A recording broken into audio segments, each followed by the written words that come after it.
Hello student, how are you? I hope all you are fine. So आज हम पढ़ने वाले हैं द साउंड ऑफ म्यूजिक। ये जो चैप्टर है इसमें 2 पार्ट है और 2 पार्ट में सबसे पहला पार्ट है वो आज हम पढ़ने वाले हैं। और इस जो पार्ट है फर्स्ट वाला वो बहुत ही ज्यादा इंटरेस्टिंग पार्ट है, बहुत ही ज्यादा इंस्पायरिंग स्टोरी है। ये स्टोरी में आपको बहुत कुछ सीखने मिलेगा कि कुछ भी हो जाए, हमारे जो गोल होता है उससे हमें पीछे हटना चाहिए नहीं। चाहे कुछ भी हो जाए लाइफ में, अगर आप कुछ पाना चाहते हो तो आप पा सकते हो। आप बहाने बनाते हो कि ये हो गया वो हो गया, लाइट चली गई थी इसीलिए मैंने एग्जाम की तैयारी नहीं कर पाया, बारिश थी इसीलिए मैं स्कूल में नहीं जा पाया। ये सारे बहाने सिर्फ बहाने हैं। अगर हमें कुछ करना है तो उसके लिए हमें मेहनत करनी पड़ती है। जो हार्डवर्क डेडिकेशन चाहिए वो कहाँ से होगा? तो ये जो चैप्टर के जरिए आपको इंस्पिरेशन मिलेगी कि आपको कुछ भी करना है अपनी लाइफ में वो आप कर सकते हो। तो ये जो बेसिकली जो चैप्टर है इसका जो मेन कैरेक्टर है जिसका नाम है एविलाइन ग्लैनी। तो बहुत ही इंटरेस्टिंग स्टोरी है। तो स्टार्ट करते हैं lesson. But before we beginning our lesson, अगर आप चैनल पे नए हो, अदरवाइज अगर आपने चैनल को सब्सक्राइब नहीं किया तो देर किस बात की, जाओ तुरंत सब्सक्राइब बटन पे क्लिक कीजिए। और अब विदाउट वेस्टिंग एनी टाइम हम स्टार्ट करते हैं हमारा जो लेसन है, हमारा जो चैप्टर है जिसका नाम है द साउंड ऑफ म्यूजिक, और उसका जो पार्ट 1 है वो हम स्टार्ट करते हैं। तो let's begin. Rush hour crowds jostle for position on the underground train platform। तो यहाँ पे वहाँ के माहौल के बारे में डिस्क्राइब किया गया है कि जो वहाँ का माहौल कैसा था। रश आवर मतलब कि ऐसा टाइम जब भीड़ बहुत ही ज्यादा होती है, क्राउड बहुत ही ज्यादा होती है। कहाँ पे? यहाँ पे दिखाया गया है ट्रेन प्लेटफॉर्म पे। तो आप ही बताओ कि क्राउड कब ज्यादा होती है? Yes, you are right. जब ऑफिस टाइम होता है, जब ऑफिस जाने का टाइम होता है 9 से 10, तब ज्यादा भीड़ होती है। और जब घर जाने का टाइम होता है 6 to 7, उस वक्त ज्यादा होती है। तो वो टाइम हुआ था रश आवर और वहां पे बहुत ही ज्यादा भीड़ थी। और jostle for position on the underground train platform. Jostle means क्या होता है? पुश रफली। तो लोग एक दूसरे को पुश कर रहे थे। क्यों? क्योंकि प्लेटफॉर्म में उनको पोजीशन ठीक से मिल जाए। अब जब ट्रेन आए तो आसानी से वो ट्रेन में बैठ जाए। तो ऐसा सीन आपने यहाँ पे इंडिया में भी देखा होगा। फिर देखते हैं। A slight girl looking younger than her 17 years was nervous yet excited as she felt the vibration of the approaching train। अब यहाँ पे देखो, a slight girl, slight girls mean a small and thin। Small थी height में और thin भी थी।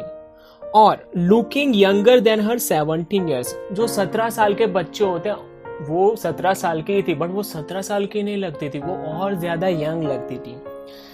Was nervous yet excited as she felt the vibration of the approaching train। अब देखो, जैसे ही ट्रेन का वाइब्रेशन फील हुआ उसे, वो बहुत ही ज्यादा नर्वस, और नर्वस के साथ साथ एक्साइटेड भी थी। एक्साइटेड क्यों थी, नर्वस क्यों थी, उसके बारे में हम जानेंगे। रुको, क्यों एक्साइटेड थी? Because it was her first day at the prestigious Royal Academy of Music in London and daunting enough for any teenager fresh from a Scottish farm. वो एक्साइटेड इसलिए थी क्योंकि उसका जो वो कहाँ जाने वाली थी? लंदन जाने वाली थी। और लंदन कहाँ? एकेडमी में जाने वाली थी, वहां पे म्यूजिक सीखने। और नर्वस क्यों थी? उसका आंसर भी आपको मिलेगा। रुको मिलेगा उसका आंसर। और उसका फर्स्ट डे था कहाँ पे? The prestigious Royal Academy of music. याद रखना ये कहाँ पे आई हुई है? लंदन में। And daunting enough for any teenager fresh from the cottage farm. Daunting means frightening, मतलब कि यहाँ पे देखो, ये जो एविलाइन ग्लैनी है वो कहाँ से आई है? वो बिलोंग करती है स्कॉटलैंड से। स्कॉटलैंड कहाँ पे है? यूरोप में। तो स्कॉटिश फार्म, तो स्कॉटलैंड के जो गांव में से आई हुई लड़की जब ऐसा बड़ा सा स्टेप लेने जा रहे। लंदन मतलब कि वहाँ की लाइफ बहुत ही फास्ट होती है, और स्कॉटलैंड के फार्म, वहाँ के जो विलेज की लाइफ बहुत ही स्लो होती है। और वहाँ से यहाँ तक का सफर, और फर्स्ट डे होता है लंदन में royal prestige academy of music के अंदर। तो ऑब्वियसली उसको थोड़ा सा तो डर लगेगा क्योंकि वो लंदन की तो है नहीं। But this aspiring musician faced a bigger challenge than most. अब ये हमने देखा कि वो नर्वस है बिकॉज वो कहाँ से आई है, स्कॉटिश फार्म, स्कॉटलैंड के विलेज में से आई है। बट इससे भी बड़ी चैलेंज क्या थी, इससे भी बड़ी चैलेंज क्या थी, देखो शी वॉज प्रोफाउंडली डीफ। अब यहाँ पे देखो वो पूरी तरह डेफ थी, वो सुन नहीं सकती थी।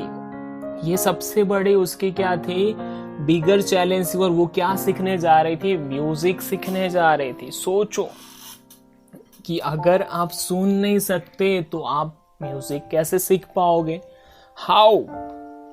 मैं यहाँ पे आपको बढ़ा रहा हूँ तो आपको सुना ही नहीं देगा, तब तक आप समझ नहीं पाओगे कि सर क्या बोल रहे हैं। तो सिंपल यहाँ पे देखो वो नर्वस क्यों थी, बिकॉज वो पूरी तरह डेफ थी और वो जा रही थी लंदन। और एक्साइटेड क्यों थी, क्योंकि वो सीखने जा रही थी, म्यूजिक सीखने जा रही थी। यहाँ पे देखो बहुत ही ज्यादा इंटरेस्टिंग स्टोरी है और ये बहुत ही ज्यादा इंस्पायरिंग स्टोरी भी है। Evelyn Glennie loss of hearing had been gradual. अब देखो एवलिन ग्लैनी है, उसका जो सुनने की जो एबिलिटी है वो एकदम से लॉस नहीं हुई, धीरे धीरे ग्रेजुअली मीन्स क्या होता है, इन फेजेस, स्लोली। तुरंत बॉर्न होने के बाद ऐसा नहीं था कि वो डेफ थी, धीरे धीरे उसकी जो हियरिंग जो कैपेसिटी होती है, जो एबिलिटी वो धीरे धीरे क्या होती गई, खत्म होती गई। Her mother remembers noticing something was wrong when the 8 years old Eveline was waiting to play the piano. उसकी जो मदर थी उसने नोटिस किया था कि ये जो उसकी हियरिंग कैपेसिटी के बारे में उसने नोटिस किया था कि जब वो 8 साल की थी तब क्या हुआ था, जब एवलिन क्या वेट कर रही थी, पियानो बजाने के लिए वेट कर रही थी। और they called her name and she didn't move. और जो वहाँ के जो टीचर्स थे उन्होंने उसका नाम बोला कि please come on the stage and play the piano, but वो वहाँ से हिली नहीं। तो ऑब्वियसली उसके मदर को लगा होगा कि ऐसा क्या हुआ जो हिल नहीं पा रही, कुछ तो हुआ होगा ऑब्वियसली, बिकॉज वहाँ पे वो सुन सकती थी नहीं। I suddenly realized she hadn't heard। और उसकी मदर ने बोला कि मुझे रियलाइज हुआ कि उसने सुना नहीं। से इजाबेल ग्लैनी, मतलब कि ये उसकी मदर का नाम है। इजाबेल ग्लैनी ने क्या बोला है कि जब उसने सुना नहीं तो मुझे लगा कि कुछ तो प्रॉब्लम है। For a quite a while Eveline managed to conceal her growing of deafness from friends and teachers। अब देखो कुछ टाइम तक तुम यहाँ पे जो एवेलाइन है, कंसील मतलब कि टू हाइड, उसने जो अपने डेफनेस है, जो हल्की आवाज उसे सुनाई देती थी, पूरी तरह उसको सुनाई नहीं देता, धीरे धीरे इसका जो फेजेस है वो ज्यादा डैमेज हुआ और लास्ट में वो पूरी तरह डेफ हो गई। तो उसने हाइड किया, अपने फ्रेंड से और अपने टीचर से हाइड किया कि कुछ हद तक वो सुन सकते हो, कुछ हद तक वो सुन ही नहीं सकती। पर धीरे धीरे डैमेज होता गया और डैमेज के बाद क्या होता है देखते हैं। But by the time she was 11, अब धीरे धीरे 8 साल से तो हमें पता था कि ऐसा लग रहा था कि उसको सुनाई दे रहा, बट उतना ज्यादा सुनाई नहीं दे रहा। बट धीरे धीरे 11 साल की हो गई। Her marks had deteriorated and her headmistress urged her parents to take her to a specialist. अब यहाँ पे देखो हुआ क्या, अब जैसे ही 11 साल की हुई, जो उसके मार्क्स थे वो क्या होते गए, रिड्यूस होते गए, कम होते गए।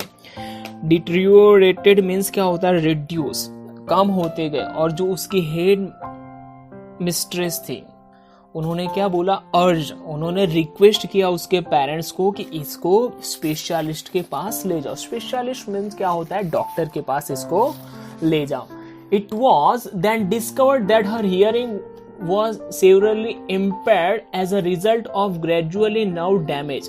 अब यहाँ पे जैसे ही स्पेशलिस्ट के पास ले गए, डॉक्टर के पास ले गए, उन्होंने उसको चेक किया और उनको पता चला कि ग्रेजुअली उसका जो नर्व है, जो उसकी नर्व है वो पूरी तरह डैमेज हो गई है और उसकी वजह से वो पूरी तरह डेफ हो गई है, वो सुन सकती है नहीं। They were advised that she should be fitted with hearing aids and sent to a school for the deaf। अब यहाँ पे देखो उनके पेरेंट्स को ये जो डॉक्टर है उन्होंने एडवाइस दी कि इसको आप क्या करो, जो हियरिंग एड्स आते हैं, हियरिंग एड्स मतलब क्या होता है, जब सुनाई नहीं देता उन लोगों के लिए एक टूल्स आता है, वो जो कान में लगाते हैं, कुछ हद तक हम सुन सकते हैं, उतना ज्यादा नहीं बट कुछ हद तक। और एडवाइस दी कि उसको कहाँ पे भेज दो, उसको भेज दो जो डेफ की स्कूल होती है वहां पे इसको। Everything suddenly looked black, says एवेलाइन। एवेलाइन ने बोला कि उसका जो पूरी लाइफ थी वो डार्क हो गई। बट यहाँ पे इंटरेस्टिंग चीज़ ये है कि एवेलिन ने अपनी हार नहीं मानी। वो ऐसी लड़की नहीं थी जो गिव अप करने। उसने आगे क्या किया उसके बारे में हम देखेंगे नेक्स्ट पार्ट में। तब तक के लिए bye bye, stay safe, stay home.